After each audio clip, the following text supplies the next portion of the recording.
Welcome to the Daily BA. I recently had the opportunity to sit down with some leaders in our field.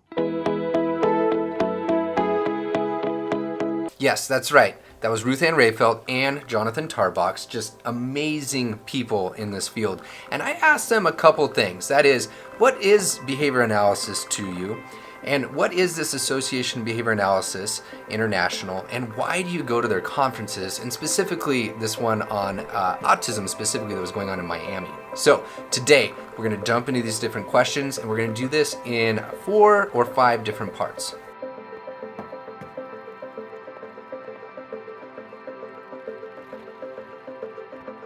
All right, we're taking this in 4 parts. The first one is, what is behavior analysis? Okay. You want to go? Sure. So, Okay. one of the reasons why I'm so passionate about this field is because, as it turns out in human history, if we want to get stuff done, there's a great way to do it. It's called science, and it makes a difference. Human history is this, thousands of years of great ideas that turn out to be wrong, right? And most approaches to problems of human behavior involve that, just coming up with some theory that sounds pretty darn good. But if you don't follow through with a good quality scientific analysis to see what actually works and what doesn't work, then you're just stuck with the next flavor of the week, next time you want to solve the problem. So I would say to you, no matter what discipline you come from, whether you're in business or industry or sports, psychology, whatever, if you want a source of information on what can really change behavior in an important way, come check out behavior analysis. We've got thousands of people solving problems of human behavior that might be relevant to the work that you do on a daily basis. And people generally like to collaborate, so reach out. Cool. I don't have a response to that. All right. That's an awesome note to end on. That smile though, right?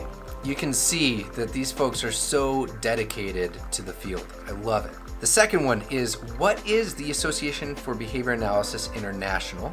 So I love the Association for Behavior Analysis International. First of all, probably because I'm like a science behavior analysis geek, right? We all are. But really, it's been like the home and sort of almost the mother of our discipline and our science and the practice of behavior analysis for decades. And the folks at ABAI have been looking out for our field forever, and it's nice to have an association that looks out for our science and that really stands up for maintaining quality in our science and maintaining the scientific foundation for everything we do, but is also very supportive of practitioners too.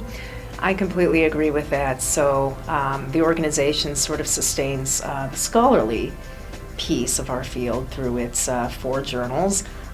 Yet the services that it provides for practitioners and members is extraordinary. I know a lot of former graduate students who have secured employment through the ABAI job bank. So that's a pretty neat thing that they bring employers and prospective employees together.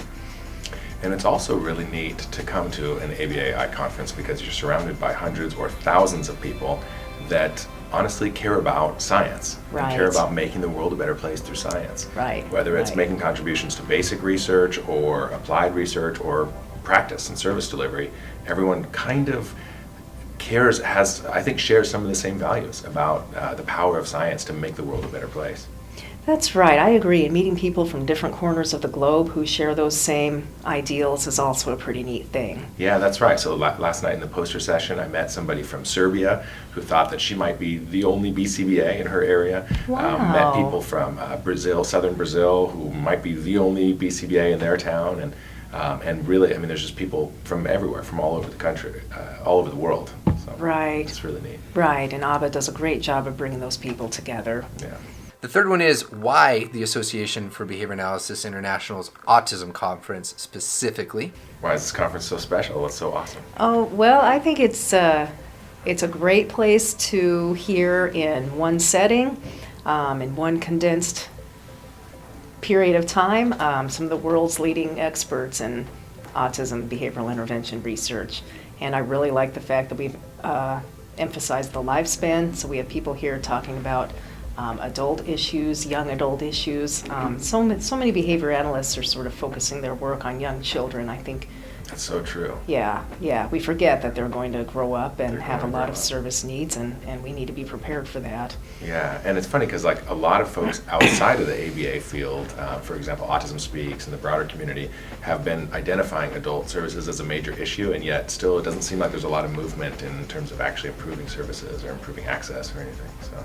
Right, I agree. So Dorothy Lerman's presentation, Dennis Reed's presentation, I feel like those were just the topics that our behavior analysts needed to hear. Definitely.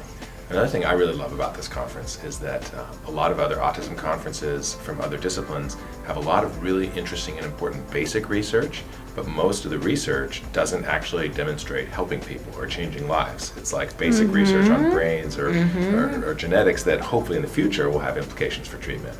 But pretty much everybody at this conference, the data that they're showing represents important behavior changes where someone's life is actually better because of participating in that study. So I don't know, I love that. Well, yes, I totally agree. So these are tightly controlled, cutting-edge research with amazing social implications. I completely agree. Yeah, it's exciting stuff. But we still have a little bit of brain stuff in there too, right? With Dr. Uden's talk. I'm looking forward to that. It's going to be great. Yeah, but I've heard several audience members say that they're really looking forward to that and that they don't contact neurophysiological material often. And so that's one of the ones they're most excited about hearing. Yeah, definitely. And then Julie Kornak's talk on legal issues and funding and access and state mandates, and that's going to be really exciting too, because that affects all of our practice on a daily basis. Most behavior analysts wish we knew more about insurance and insurance mandates and laws and everything, but we don't have the time to actually go study all of it. But she's actually done that work, so it's going to be cool. Yeah, it seems like she's a real advocate for really our is. field. Yeah, she really is. Yeah, I'm looking forward to that too. I also really like that we typically have a talk that may be off the beaten path a little bit. So many people are interested in mindfulness these days. I get so many Facebook posts every day, it seems like, on the topic of mindfulness.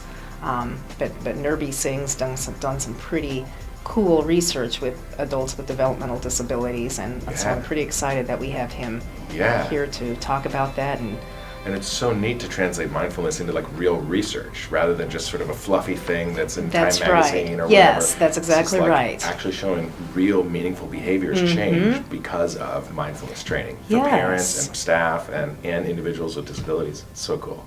Yeah, I agree. So he's sort of bringing the topic of private events, which behavior analysts are still afraid to talk about, which surprises me given that Skinner said it was okay 40 or 50 years ago, but even important. Yes, exactly. It's just behavior. Yeah. But so I like that we're bringing that front row and center at this conference. Yeah, I was really happy that he said that he was available to give the talk. That was really lucky.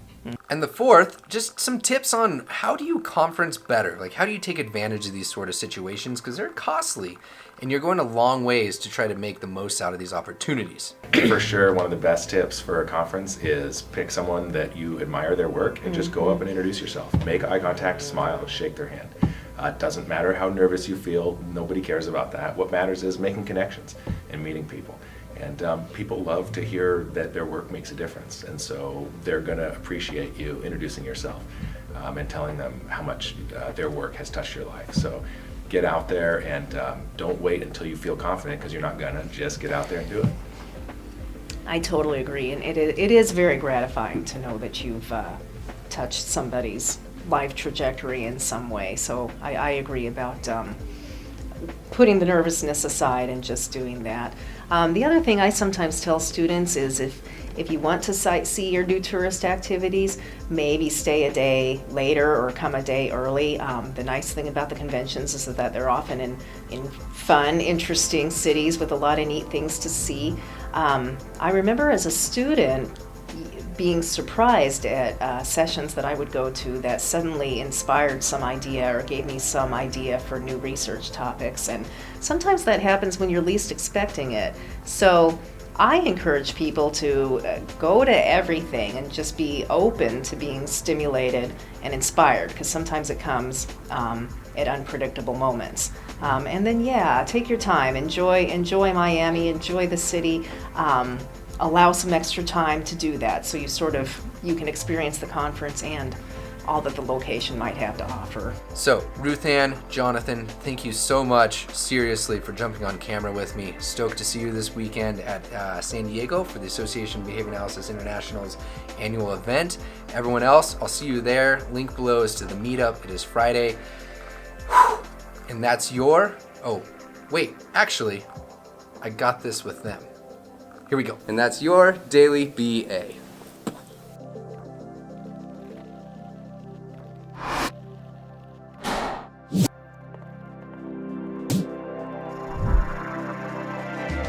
For that jolt. So you get some coffee, right? And I pour this. Now, what's going on is I'm going to take a sip, and I'm either adding the stimulus to myself, right? And consuming this delicious coffee, or